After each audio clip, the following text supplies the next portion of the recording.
In this video, we are counting down the 10 most useful bits of gear that I have found useful in my home and mobile studio in 2019 so that you can get set up for 2020. But if it's your first time here, who am I and what is this? My name is Pete. This is Studio Live Today, where my goal is to help you create, record, and release your best music. And I do that through tips and tricks and tutorials, as well as live stream videos like this one, because we are recording live here on YouTube and Facebook. So hello to all of the folks that are joining me here live. What we're going to be doing here is I'm going to be counting down the 10 bits of gear that I have found most useful. And these are usually in the budget to mid-range. So the type of folks that I'm generally talking to here and that I am are folks that are getting into recording, getting back into home recording, and you want to start leveling up. Because what I put at the front of every gear video that I do is this statement: use what you have right now and start producing music. Don't use the excuse that I don't have the gear to stop you from recording. If you have a smartphone with a voice memos app, you can start recording legitimately. If you have an iPhone or an iPad, GarageBand can get you up and running in literally seconds, if not minutes. So this is not to say go out there and spend thousands of dollars and rack up a big credit card bill in 2020. This is saying that once you started recording, once you start finding that you're getting better and you want to start leveling up your gear, this is some of the gear that I have used in the last year and that I recommend because I've used it and people that I trust have used it as well, and it's good quality stuff. So if you are looking for this, we're going to get into the top 10 in a moment. I've got my screen here ready to go, and we'll throw this up here first because this is my studio gear guide. This is over at studiolivetoday.com/gear, G-E-A-R. And what you'll find here is at the top here, you've got my current setup. Now, I'll have to update that for January 2020, but for December 2019, that is the gear that I use at the moment. So some of the gear we'll be talking about is definitely in that list. And then we go into all of the different recommendations that I have for all of the different categories. So you can jump over to studiolivetoday.com/gear, have a look around there. And all of those links are affiliate links, which means if you make a purchase, they break off a little chunk and they send it to me, but you don't pay any more. They just give me a little affiliate revenue for referring you to Amazon. Most of those are Amazon links. So let's jump into it. Top 10 countdown. Now, it's hard to do an order for this because all of these bits of gear are completely different, but I've tried to sort of order it with what I've been most impressed with or what I've used the most in the year. Let's kick in with number 10. Number 10 is, drum roll please, this one. It is the IK Multimedia iRig Pro IO. Now, this is a great little audio interface. And by the way, down in the description, I've got links to all of these as well. So if you're the sort of person that likes to spoil surprises, jump down there and you can see the whole top 10. But if you want to just join, just stay with me for a moment and we'll go through these. So why is this such a good interface? We can see there that it is compatible. It's compatible with iPhone and iPad. So out of the box, you actually get all of the cables that you need here. So if we take a look, do we have the picture with the cables? There we go.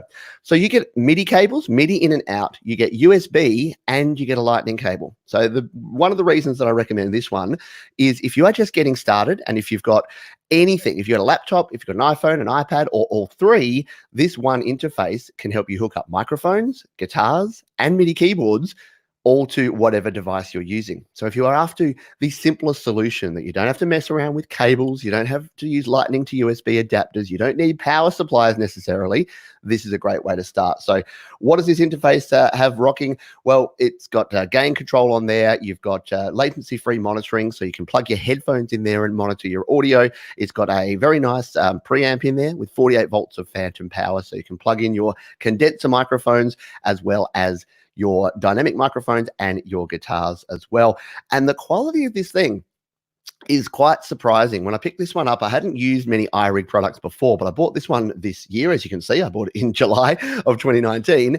When I bought this one, I was skeptical at first because I love my USB audio interfaces, and I thought, there's no way a little mobile interface like this can be as good.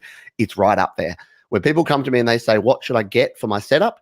I'll say either this or some of the other gear we're going to talk about. And the beauty part of this at the moment is it's actually on sale. It's at $119.99. And I think I actually paid the list price there of $149.99 when I actually bought it. So yeah, it's a good time to pick this one up if you are in the market for something that is going to be versatile, high quality, and help you do everything. So that is the IK Multimedia iRig Pro IO. Let's move on to number 9. Now, yes, Predictable Pete is going to show you an adapter. I'm going to show you this adapter here. And if you've been hanging around the channel for a while, you'll know why. This is the Lightning to USB 3 adapter. And I use this on an absolute daily basis because this is what allows you to connect USB devices to your iPhone or your iPad with a Lightning connection. And it also has a Lightning power adapter in there as well.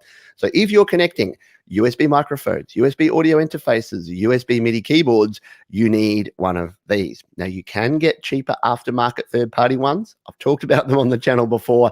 Your mileage is going to vary with those.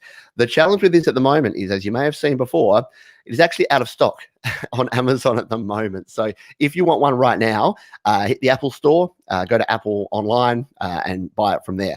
Don't wait around. Don't say, oh, I'm going to wait till February when they come back in stock or whenever it is so that Pete gets some affiliate revenue. No, just go buy one and get creating. You don't want to spend a month waiting around for it to come back in stock. So that is the Apple Lightning to USB 3 adapter, an essential piece of gear if you are a mobile creator. Now, if you're on your Mac or your PC, this is obviously not going to be of any use to you. You can ignore this particular recommendation. But if you are using a mobile device, an iPhone or an iPad, it is essential. That's why it has made my top 10 essential pieces of gear. Excuse me. Let's continue on. Now, if you do pick up a Lightning to USB adapter and you want the best quality but cheapest and most convenient way to start recording some good quality sounds into your digital audio workstation, or if you've got a Mac or a PC, throw that away, you don't even need it, then what you can actually do is you can reach for something like this. This is the Samson Meteor microphone. Now, I have one of these and I've showed it off before. I don't have it handy here, but you can see it's a cute little fella there. Again, this has the gain dial that you can put in the front there. It's got a mute button around the back. I don't think it shows the back in this photo. Around the back, you've got a headphone jack as well. So again, you can use headphones for latency-free monitoring. It does have a mic stand thread on the bottom there, so you can plug it into a microphone stand as well. And it is just an all-round great little microphone. You can see there it's $55 US. So for just over $50, and then of course you'd have to buy your Lightning to USB adapter for another $40, but you are going to get yourself set up for under $100. You can get yourself some good quality audio going into your iPhone or your iPad, or for just over $50, if you've got a Mac or a PC, plug and play. If you're doing podcasts, if you're recording vocals, if you're recording acoustic guitar, this little thing punches above its weight. So everyone that uses one is actually genuinely blown away by it. And you can see there by the Amazon rating, lots of 5-star ratings. It's 4.3 out of 5 stars for nearly 1,000 customer ratings. And everyone that I put onto this microphone comes back to me and says, Pete, this microphone is so cool.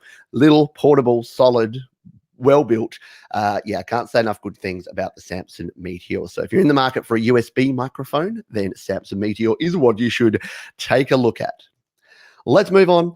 We're talking MIDI keyboards. So now, again, if you're, depending on the type of creator you are, at the moment, so far in the first, what are we down to, number 7? So 10, 9, and 8 are more if you're going to be using microphones or you're going to be connecting up guitars and mics and things to record. What if you're more of an electronic producer? Well, that's where a MIDI keyboard is what I would recommend as one of your first purchases. And this is my recommendation MIDI keyboard. It is the best balance, in my view, of your quality versus your price. So this one comes in around $99 US. What does it have? What do you get for $99 US? You get 49 touch sensitive keys on this one. So touch sensitive is important. It means you can play with expression, and the harder you hit, the more velocity that comes through in your MIDI performance. You get a pitch bend wheel and a modulation wheel, volume control and octave control. So you don't get a whole bunch of pads and things there, but you get all of the key things you need. There's a sustain pedal input on the back. So if you're a piano player, you can use your sustain, and then you get 49 very nice full-size keys there. And it is simple, but it is effective. And for your first keyboard, I think you can't go wrong with something like this. And the other cool thing is, if you don't need 49 keys, let's just say that you're not a piano player, but you're just going to be playing some parts that are just going to need, a little bit of melody, or just playing some chords or holding down to play some pads, check out this little sucker, the Mini 32 MK3 Mark III. Again, same sort of functions there, just slightly different layout with the buttons and dials that we have there. And then you've got 32 of these adorable little keys that you can play. And for $59, again, if you're starting out and you've got nothing and you're an electronic music producer, or you're making beats, or you're wanting to control your instruments, virtual instruments in your software, the M Audio Keystation range, as I said, you can get stuff from Akai, you can get stuff from Novation, a lot of great MIDI keyboards out there. These ones, in my view, are just the best combination. They're not the cheapest, they're not the most expensive, they don't have all the features, but they've got enough to get you going. All right, continue the countdown down to number 6. Yes, this is a bit of a utilitarian one, right? This is something that you need when you're plugging a lot of different devices into either your Mac or PC, or even your iPhone or iPad. So this is the Tendak powered USB hub. So what this does is you plug this in to power, and then you plug it into your Mac, your PC, or your iPhone or iPad via the Lightning to USB adapter. And then what you get is 4 powered ports to plug in all of your gear. Now, why is this important? For 2 reasons. Number 1 is to power up your gear is important. If you've got things like MIDI keyboards, audio interfaces, USB microphones, sometimes they require more power, and they won't work if you just plug them straight into your iPhone or iPad, depending what type of iPhone or iPad you have. If you have a powered USB hub, you can actually provide that power. Number 2 cool thing is that you can plug in multiple things at once. So as you build up your home studio, I have one sitting here on my desk. I don't think I can, actually I'll unplug it so I can show it to you here.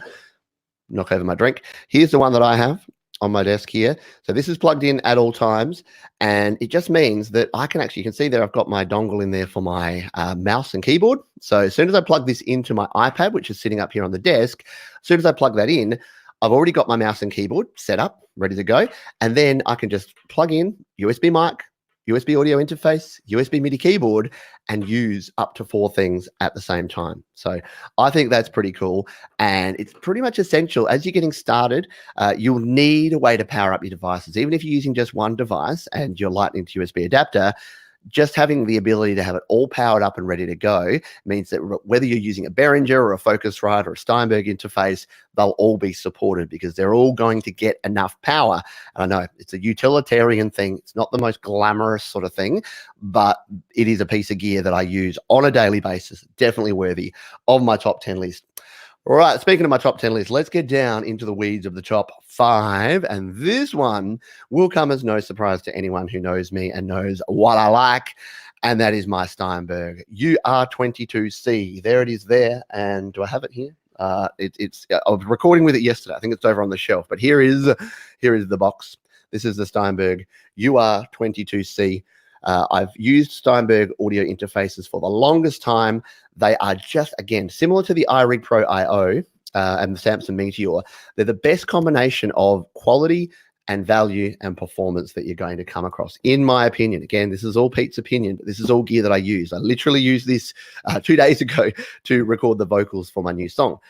So yes, it just has really nice, clean preamps. So if you're struggling with things like noise and bad quality audio coming into your recordings, the preamps, the Yamaha D preamps on the Steinberg owned by Yamaha, they are just superb.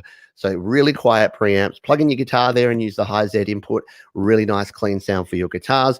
Great output options here via headphones and also on the back. I'll show you the diagram there. Not going to be able to see it because it's a black background. Let's go back over to the screen because it's going to be clearer over here. So there it is on the front. There you go. You've got your two different inputs, so you can record stereo or mic or guitar. You can dial in your mix. You've got latency-free monitoring. You've got your headphone jack there. You've got the nice big output button there, which is an improvement on the previous models. And then on the back here, you've got your USB 3 connection. You've got your 48 volts of phantom power. You've got MIDI in and out. So again, this is your all-in-one interface. And then you've got balanced TRS output. So that means you're going to get a high-quality signal that you can send out to a pair of monitor speakers and use your headphones as well. So it is just, and these things are built like a tank. Like I've used the Steinberg UR12 for the longest time. I had a Steinberg UR44, which I still actually have, and now I've got the 22C. Speaking of which, yeah, if you're here in Australia and you're in the market for an audio interface, let's just say a Steinberg UR12 and UR44 maybe being sold soon because I need to make some room because I don't need 3 different interfaces. And this one has kind of taken over. Now, the other good news about this one is this is the USB-C version, so the USB-C, the 22C model. The older version, which is the UR22 Mark II, has almost exactly the same specs. It's just using a USB 2 connection as opposed to USB 3. So you can actually get a really good deal on the Steinberg UR22 Mark II. So again, go over to studiolivetoday.com/gear because I actually have some links to both of these models, both the new model and the older one. And never be ashamed to go. I buy the older model of things all the time because you generally get really good quality gear at a much more reasonable price because, yeah, just because it's no longer the newest model. That's exactly how I buy all my sneakers, my clothes, anything like that. Never buy the new model. You know, when you walk into like a sneaker shop and they're like, here's the new model, it's $198. And then you're like, oh, and here's the old ones that no one wants anymore and they're $79. I'm just like, sold, $79, bring it on. All right, let's continue on. We are into number 4. And number 4, I can flip over or I could just point to my head like this because number 4 is on my head. It is these suckers. It is the Sennheiser HD280 Pro. Now, the headphones, there's a heap of good headphones from Audio Technica, from AKG, from a lot of different companies. I've just always used Sennheiser. Can be a bit of a personal preference. Basically, anything in the $70, $80, $100 range for headphones are going to give you a good, high-quality driver. They're going to give you good, high-quality components here, connections. Everything's going to be cool. The reason I like this one is for a few reasons. You get, I'll take that off the screen so I can just show you in more detail. You get the curly cord. This has saved me from yanking this out of my interface on countless times because you actually get a really long cord, but it just happens to be curled up like that. So as you get further away, instead of it going yank and breaking off your equipment, it actually just stays curly. So I like that. They actually fold up really nicely. It's hard to do it here, but they fold down. Better than that, they fold down to be really compact if you're taking them on the go, and they're just really durable and comfortable. You need headphones that are comfortable, and they're closed back as well, which means they go all the way around your ears. So that means that they're good for doing things like this, live streaming and mixing and mastering, but they're also really good for tracking. So tracking means just recording. So if I was recording vocals here and I'm playing back music through this, very little of that's bleeding. So if you have open back headphones, which means some audio sound is actually coming out, they're sitting on your ears, that can actually bleed into your microphone. Closed back, if you want one all-round, all-purpose headphone, get closed back headphones. Whether you go Sennheiser or can't say AKG today, or AKG or anything else, make sure they're closed back. So yeah, there you go, the Sennheiser HD280 Pro. If you want to lift your headphone game and you want convenient headphones that are going to work for everything. I can't show you. The other thing is it's got a really nice, secure, screw-on 3.5mm to 1/4-inch adapter. So whether you're plugging it directly into a TRRS jack in your phone or your iPad, or you're going into some more sort of pro-level equipment with a 1/4-inch headphone jack, then it's going to be secure and you're going to be good to go. All right, top 3. Let's get into the top 3. This one's going to be super left field, right? Because you've probably never really heard me talk about this, but you've been looking at me through this for the last 30 minutes or however long we've been going here, 20 minutes. And that is the Logitech C922 webcam. So why webcams? Like this is a audio channel primarily, but here's the thing. Video has become so much more important in the world of audio.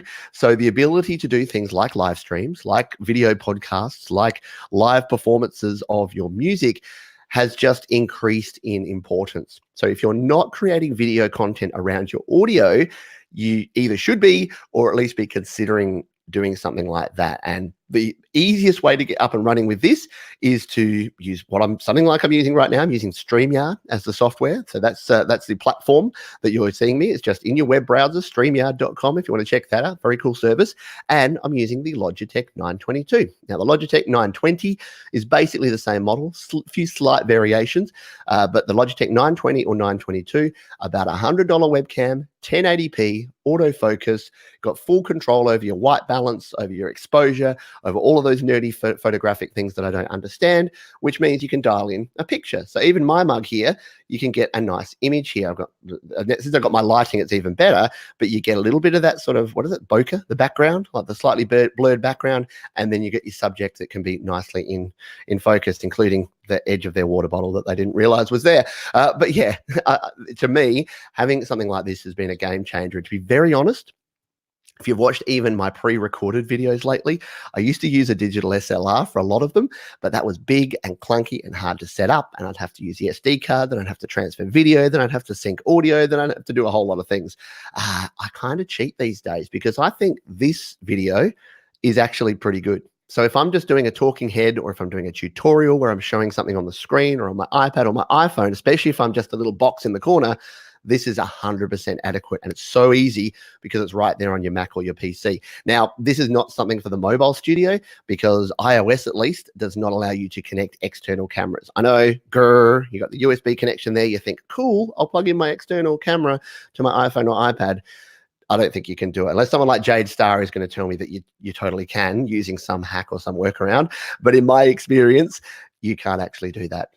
So keep that in mind. But there you go. That is my number 3, because I think it's super important that you have a decent webcam if you are choosing to do video. If you're doing no video at all, again, you can disregard that one.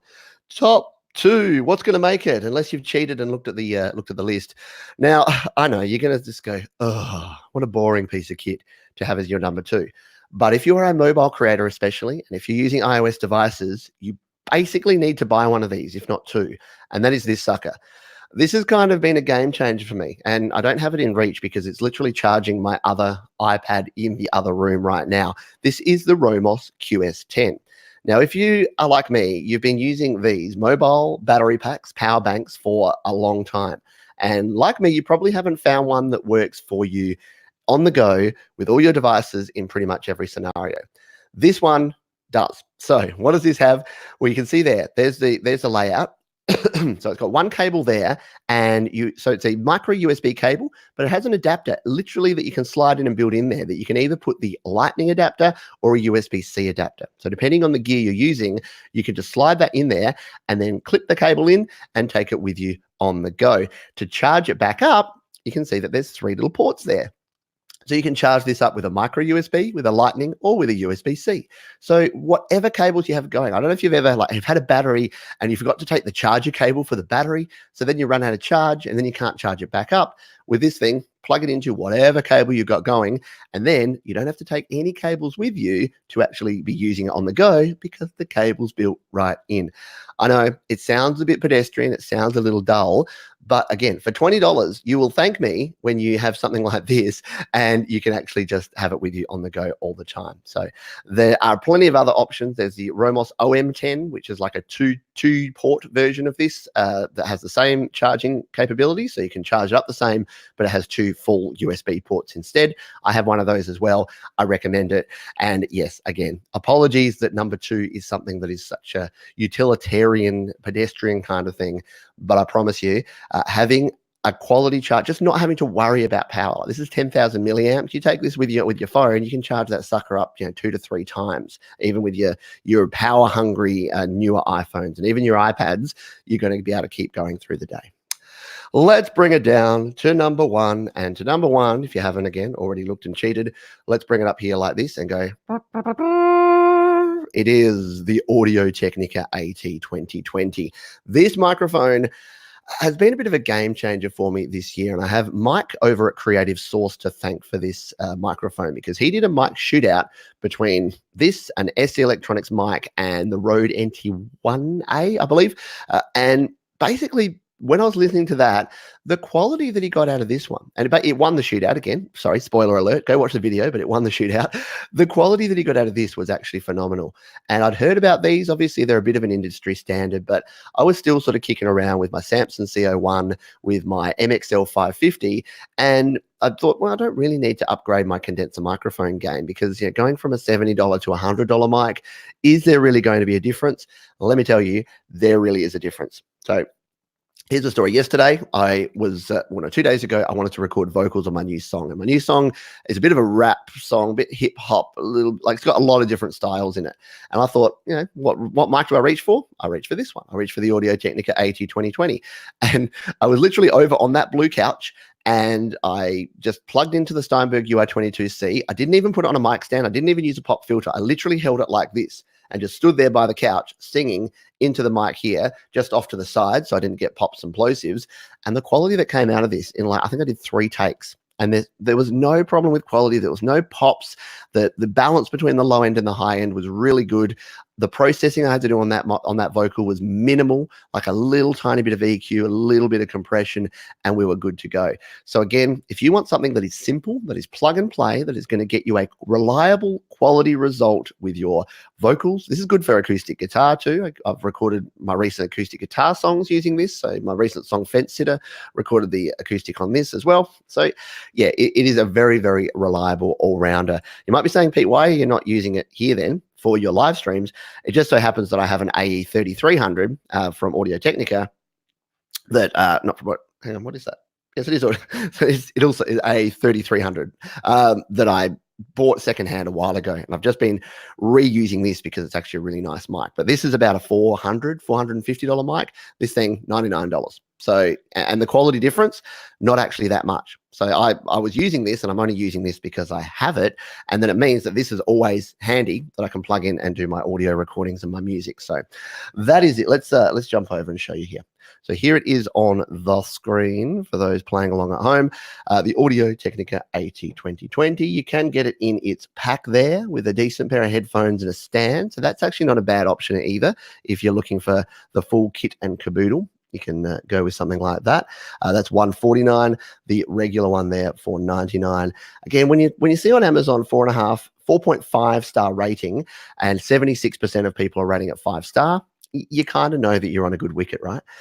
So yeah, it's really good. There is a USB version of it as well. So there's the AT2020 USB, which has the same capsule, all the same gear, just has a built-in USB audio interface as well. So if you're looking for a USB microphone and you want to spend a bit more than something like the Samson Meteor, then that is going to be a good option for you. There you go. We have covered 10 of my favorite bits of gear for the home studio. 10 things that I think that if you want to level up your home or mobile studio in 2020, these are bits of equipment that I think you should consider. Once again, head over to studiolivetoday.com/gear for all of my gear recommendations. You'll be able to click the affiliate links there. And once again, if you do use those links, they break off a small chunk and send that over my way. So head over to studiolivetoday.com/gear and you can do all of that. If you have any comments, questions, your own suggestions about gear that you recommend and that you will be using in 2020, please drop those down in the comments below. Thanks again, and I'll see you next time.